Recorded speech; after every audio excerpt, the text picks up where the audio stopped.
একসময় স্ট্যাটাস সিম্বলের আরেক নাম ছিল নকিয়া, এক্সপ্রেস মিউজিক বা N95 বলে তো কথাই নেই। কিন্তু সেই নকিয়া আজকের বিশ্বের ফোন ম্যানুফ্যাকচারদের মধ্যে সেরা 10-এই নেই। কিন্তু কেন?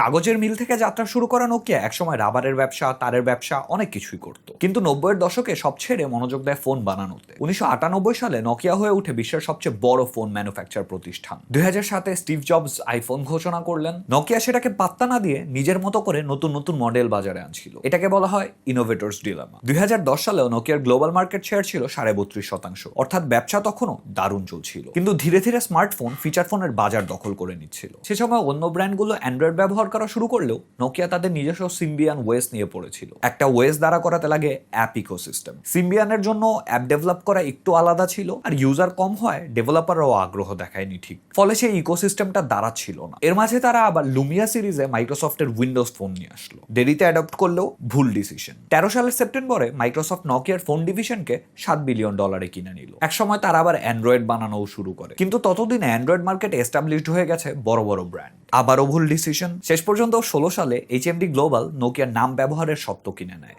আর আজ যখন ডিজিটাল ডিটক্সের ট্রেন্ডে বাড়ছে ফিচার ফোনের ব্যবহার, তখন নোকিয়া আবারও কামব্যাক করার চেষ্টা করছে। এই যেন ইনোভেটরস ডিলেমার ক্লাসিক একটা এক্সাম্পল। এখন প্রশ্ন হচ্ছে, নোকিয়া কি সত্যি স্মার্টফোনের কাছে হেরেছিল, নাকি হেরেছিল নিজের সফলতার কাছে?